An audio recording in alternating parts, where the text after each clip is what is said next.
Selamat datang lagi di kelas Canva gratis oleh Mas Olutif di channel Mas Olutif. Sebelum kita mulai, jangan lupa untuk like, komen, dan subscribe, serta nyalakan lonceng notifikasi, karena Mas Olutif akan terus mengupdate kelas Canva gratis ini. Semoga bisa bermanfaat gitu ya. Jadi kalau misalnya ada kelas ada tambahan gitu ya, tambahan kelas, teman-teman bisa langsung menyaksikannya. Dan juga jangan lupa untuk dibagikan, karena semoga gitu ya, Canva ini bisa dimanfaatkan oleh banyak orang. Semoga video Mas Olutif bisa juga jadi media pembelajaran lebih banyak orang lagi. Dan juga Mas Olutif ingin menyampaikan bahwa ini adalah kelas Canva tingkat yang sangat dasar. Jadi kalau misalnya teman-teman merasa ini sudah mahir di sini, langsung aja pindah ke yang tingkat berikutnya, yang tingkat menengah. Karena Mas Olutif akan membagikan 4 tingkatan, yang pertama dasar, kemudian menengah, kemudian yang atasnya, tingginya, baru yang terakhir adalah yang hack. Mungkin Mas Olutif nanti akan terus mengupdate yang hack-hack untuk bisa memanfaatkan Canva dengan maksimal secara gratis. Kira-kira seperti itu ya. Langsung saja kita mulai videonya, karena kali ini Mas Olutif akan akan menyampaikan kelas terkait bagaimana caranya mengunduh dan juga membagikan desain-desain yang sudah kita desain di Canva. Iya, kira-kira seperti ini. Kemarin kita sudah mengenal ya semua yang ada di elemen atau tool-tool yang ada di Canva gitu ya, yang bisa kita manfaatkan. Kayak gini-gini gitu ya, kemarin kita udah semua cari tahu apa aja itu. Nah ini Mas Olutif bersihkan dulu ya, biar bersih. Nah sekarang kita akan berfokus ke dua yang ada di kanan atas kita ya. Dua yang ada di kanan atas kita ini adalah fitur Canva. Pertama yang ingin Mas Olutif sampaikan, yang pertama adalah ini dulu deh, yang tampilkan. Jadi sebenarnya Canva itu gitu ya, ingin mengambil alih yang namanya PowerPoint di hegemoni PowerPoint lah istilahnya gitu ya. Karena di masyarakat itu taunya itu kalau presentasi PowerPoint, walaupun mereka sebenarnya pakai WPS atau lain sebagainya gitu. Tapi yang paling terkenal itu adalah PowerPoint. Nah, Canva juga hadir selain sebagai media desain, Canva itu pengen juga sebagai media penampil presentasi, sehingga ada beberapa fitur yang dia itu hanya tampilkan di website. Kalaupun di-download dalam bentuk Microsoft Word gitu ya, itu tidak akan ikut. Jadi sebenarnya bisa nih, kita kan desain gini ya PowerPoint-nya. Itu kita bisa unduh untuk jadi sebuah PowerPoint. Bagaimana nanti kita akan masuk ke sana. Tapi sebelum itu saya akan coba tampilkan dulu.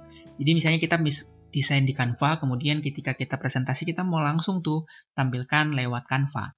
Walaupun lagi-lagi ini tuh sebenarnya kurang begitu efektif, dan saya sendiri juga kurang begitu senang gitu ya menampilkan di Canva, karena kayak kurang gitu. Kurang rasanya kalau misalnya kita nampilin di Canva. Enak tuh kalau presentasi itu nampilinnya di PowerPoint. Ya, itu semua mindset sebenarnya. Tapi ada beberapa kendala tuh, misalnya kalau internetnya nggak bagus, itu akan terkendala gitu. Jadi itu yang saya hindari. Nah, misalnya gini nih, saya pengen nampilin ini nih, langsung gitu ya, bisa langsung di Canva tanpa buka PowerPoint. Misalnya gini, tampilkan gitu ya, kemudian akan ada beberapa jenis, misalnya putar otomatis, tampilkan tampilan presenter, sama tampilan dan rekam, tampilkan dan rekam. Yang paling dasar adalah standar gini ya, kita tinggal pilih standar kemudian ditampilkan kayak gini. Tunggu sebentar. Nah, lagunya akan langsung mulai gitu ya, tinggal kita pilih gitu. Enaknya di Canva tuh gitu, bisa langsung pilih audio, ketika kita putar, audionya bisa langsung masuk. Nah, kalau misalnya kita desainnya ada videonya, ada kemudian audionya gitu ya. Kalau kita langsung unduh dalam bentuk PowerPoint, itu biasanya audio sama videonya itu tidak ikut gitu ya. Jadi kalau mau muncul video dan audionya secara bersamaan, ya bukanya lewat Canva langsung gitu. Maksudnya Canva tuh gitu. Nah, gitu ya, bisa ditampilkan. Nah, videonya pun bisa langsung ditampilkan nih. Nah, gitu, langsung muter ya. Cuman lagi itu butuh jaringan internet gitu. Kenapa? Makanya saya kurang suka dengan tampilan di Canva. Nah, gitu. Itu untuk fitur tampilkan. Kalau misalnya fitur yang lain sebenarnya sama ya, putar otomatis. Itu sesuai dengan waktu. Biasanya kita pengen nih ngasih waktu. Ini kan 5 detik ya. Nah, edit waktu, misalnya saya pengen tampilkan ini itu dalam 13 detik. Itu-gitulah. Ya, itu bisa. Nah, kemudian tampilkan tampilan presenter. Atau saya contohin deh ya, misalnya sebelum masuk ke tampilan presenter, saya masuk 3 detik aja ya. Semua video, semua slide itu akan ditampilkan dalam waktu 3 detik. Contoh ya, kita putar otomatis. Atur waktu putar otomatis, tentukan lamanya setiap... Oh, entar, lupa. Diterapkan ke semuanya. Oke. Nah, habis itu coba kita tampilan putar otomatis. Kadang-kadang kan itu ya, ada misalnya kita pengen slideshow tanpa perlu kita presentasi, misalnya iklan atau apa, itu bisa. Ini nih. Dalam 3 detik dia berpindah tanpa perlu diklik-klik ya, tangan saya nggak ngeklik, tanpa dipindah gitu. Itu kira-kira tampilan yang sesuai dengan waktu. Nah, kemudian bisa nanti dianimasikan, nantilah kita masuk animasi itu di kelas yang menengah. Bagaimana cara membuat presentasi, membuat gitu-gitu ya. Nah, kemudian tampilan presenter. Tampilan presenter itu gimana? Kayak gini, ada 2 gambar. Jadi ini jendela audiensnya tuh gini. Jadi kalau misalnya kita pengen tampilin misalnya zoom gitu ya, yang dimasukkan di layar peserta tuh ini layar kita di sini gitu. Gitu. Kira-kira gitulah ya bentuknya. Nah, ini skip dulu, keluar dulu. Kira-kira gini. Itu tampilan yang presenter. Tampilkan dan rekam itu ya, misalnya kita tampilkan kemudian kita rekam, gitulah ya, sama.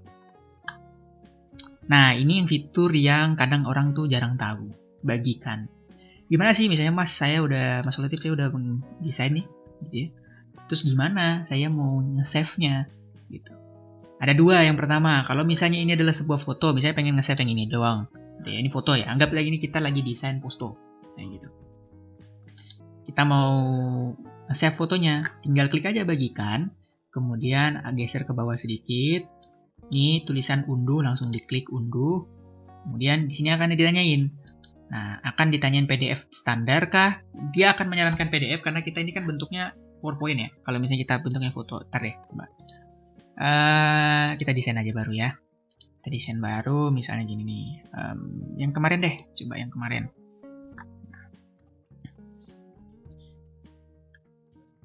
Nih, misalnya gini nih ya. Nih, saya pengen nge-save ini nih. Saya pengen nge-save ini sebagai sebuah gambar. Apakah bisa? Bisa. Tinggal langsung bagikan. Kemudian langsung unduh. Nah, nanti disarankan untuk PNG. Bisa. Kalau saya memang menyarankan PNG karena dia terbaik untuk gambar kompleks seperti ilustrasi. Kalau misalnya foto bisa juga JPEG ya. JPEG itu. Nah, ini tidak bisa kita ubah. Pixelnya ini tidak bisa kita ubah. Kecuali kita pakai yang pro. Bisa kita ubah nih pixelnya. Digedein. Gitu, dikecilin bisa, kualitasnya juga ya standarnya gini udah, nggak bisa mau dibesarin lagi, nggak bisa gitu ya, standarnya gini, tapi udah cukup bagus sebenarnya, tergantung tinggal pixelnya kita mainin sebenarnya. Kalau udah kayak gini tinggal unduh misalnya JPEG atau PNG gitu ya, PNG atau PDF bisa juga, itu JPEG lah, saya pengen JPEG ya, coba kita contoh JPEG, kita unduh, tunggu sebentar sampai ininya selesai, kemudian akan masuk ke unduhan ini gitu ya. So, masuk unduhan bisa langsung kita buka, misalnya show in folder, bisa langsung kita buka ini, tuh kan, ntar di proses, tuh udah langsung jernih. Ini kalaupun kita zoom, nggak pecah dia, tuh paling pecah nggak jauh kan. Tapi kalau dicetak nih udah masih bagus banget malah. Pokoknya ya sesuai. Kalau misalnya kita pengen cetak, kalau bisa tuh sesuaikan sentimeternya gitu ya. Kita pengen cetak ke ukuran berapa, kita langsung klik di sini kan. Ketika kita pengen bikin tuh buat desain misalnya langsung ukuran khusus gitu ya, tinggal klik ukuran khusus, disesuaikan dengan kebutuhan teman-teman. Nah, lanjut lagi, kalau misalnya unduhnya itu pengen yang lain bisa ya ubah. Nah, selain itu juga teman-teman harus tahu nih. Nah, mau langsung dibagikan sosial media bisa ya, langsung tinggal pilih, langsung dimasukkan.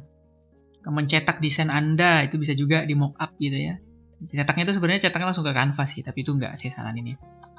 Terus pergi ke Canva kan gitu kan. Nah, opsi yang perlu teman-teman pelajari ada yang ini, ntar ya. Saya pindah ke sini. Ini kan anggaplah kita lagi desain presentasi. Udah desain presentasi, kita tuh pengen nampilinnya nggak di sini, tapi nampilinnya langsung lewat Microsoft PowerPoint. Bisa. Jadi teman-teman tinggal bagikan, klik bagikan, kemudian ke bawah, dan tekan lainnya ya, klik lainnya. Kemudian ini pergi ke bawah. Ini sebenarnya banyak ya, teman-teman bisa pelajari aja sendiri. Sosial media bisa dibagikan juga, simpan. Nah, simpan ini nih. Ada tuh simpan langsung ke Google Drive. Nah, kalau misalnya pengen jadiin ini sebuah PowerPoint, bisa langsung pencet ini. Simpan dalam bentuk Microsoft PowerPoint. Langsung klik aja. Nah, semua halaman pengen kita simpan, misalnya halamannya 12, kita pengen semua simpan, bisa. Atau misalnya pilih cuma halaman 1, bisa gitu ya. Atau misalnya halaman 1 nggak usah, bisa. Kita contohin semua halaman ya. Nah, kemudian ada baca nih ya. Video, audio, dan animasi tidak dapat diputar saat diekspor sebagai jenis file ini. Coba unduh sebagai video MP4. Nah, saya menyarankan untuk tidak perlu ada animasi-animasi gitu ya. Video-videonya tidak perlu gitu ya, nggak usah. Tapi langsung aja klik misalnya nih, unduh gitu.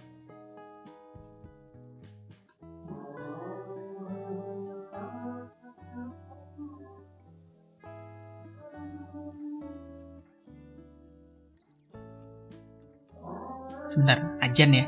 Saya skip dulu. Kita melanjutkan ya sedikit. Tadi maaf terpotong karena ajan. Nah, ketika teman-teman udah menyimpan, teman-teman akan masuk seperti ini proses ya. Kemudian nanti setelah itu akan masuk menjadi seperti ini. Unduhannya gitu ya. Coba kita show in folder. Pasti langsung menjadi PowerPoint. Dan sudah bisa digunakan. Memang nanti akan ada berbagai macam kendala gitu ya ketika kita menggunakan Canva di PowerPoint. Itu biasanya akan ada tuh tulisan kayak gini kan normal ya. Nih kayak gini, saya kasih ya, lihat. Ini kan normal nih tulisannya nih. Terdeteksi lah fontnya istilahnya gitu. Tapi kadang-kadang ada font yang tidak terdeteksi sama sekali. Bisa jadi fontnya langsung berubah, kemudian tulisannya akan hilang. Nah itu seperti apa? Nanti kita akan masuk untuk mengakalinya itu di hack-hack lah ya, istilahnya gitu ya. Seperti apa? Nah nanti kira-kira seperti itu. Ini desainnya udah masuk di PowerPoint, semua udah bisa digunakan. Nah tabelnya sih agak kurang ya. Tabelnya kan harusnya kotak-kotak terus jadi kayak gini, kayak gitu ya. Adalah ada berbagai macam kekurangan memang yang hanya bisa dimaksimalkan kalau kita menggunakan. Nah kayak gini nih, tulisan tadi kan kayak gini ya. Ini tidak terdeteksi, jadi tulisannya langsung kayak gini. Itu kayak mana caranya untuk bisa mengatasinya, itu nanti akan ada di video-video hack. Kira-kira seperti itu. Nah terus tidak terdeteksi nih, Google Map-nya kan hilang kan. Nah kayak gitu. Ada beberapa macam lah kira-kira yang deteksinya itu akan hilang gitu. Ketika kita convert dia menjadi sebuah Microsoft PowerPoint. Nah, itulah kira-kira kekurangannya ya untuk mendesain di Microsoft PowerPoint. Nah, kayak gini nih. Kira-kira kayak gini kalau misalnya teman-teman jaringannya hilang tiba-tiba gitu ya. Tidak bisa melanjutkan edit. Terus kalau bisa langsung mencari jaringan internet yang lebih bagus lagi, sehingga desain kita tidak terganggu. Kira-kira gitu ya video untuk kali ini. Semoga bermanfaat karena sudah ajan kita mesti pergi sholat untuk yang muslim. Jadi saya akhiri video kali ini. Semoga kita bisa bertemu lagi di kelas-kelas Canva berikutnya. Jangan lupa untuk like, komen, dan subscribe serta nyalakan lonceng notifikasi. Dan jangan lupa untuk membagikan juga kelas gratis ini ke saudara, teman, atau siapapun kalian.